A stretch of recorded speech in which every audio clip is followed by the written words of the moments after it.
الآن وأن الكرة دخلت للشباك. تقدم مغربي 1-0 لصالح المنتخب الوطني المغربي. تعامل معها بواحد الهدوء كبير. لاحظوا حكيم بالرجل اليسرى يضع في الشباك بهذه الكيفية. 1-0 للمنتخب الوطني المغربي امام انظار الجماهير في المدرجات السعيده. هنا وليد في ضربات الجزاء نسبه مرتفعه. مشى مع الكره. لاحظوا التموضع. لاحظوا كيفاش مشى. الكره كترتطم بالقائم وتغادر.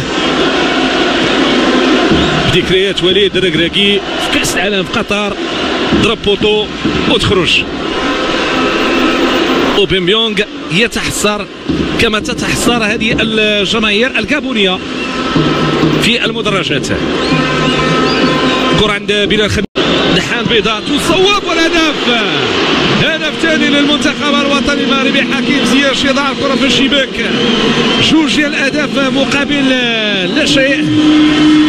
بداية جيدة في سيناريو لم يعد له العدة اطلاقا المدرب ديال المنتخب الكابوني اللي هو تيري مويوما. جوج ديال الاهداف مقابل لا شيء. لاحظوا الكيفية. ركن الكرة الزاوية اليسرى للحارس. الحارس لويس سيمباب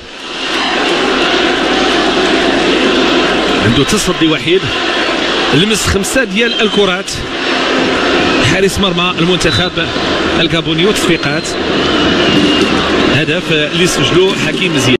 اللاعب يلعب ايضا في الدوري السعودي يتقدم ويسجل الهدف. الهدف الاول للمنتخب الكابوني على حساب المنتخب الوطني المغربي. اوباميونغ 35 سنه. صار وشاف العديد من الانديه الاوروبيه. مباراته رقم 77 على المستوى الدولي. يخوض اليوم امام المنتخب الوطني المغربي. يصوب بهذه الكيفيه وكورته مباشره للشباك.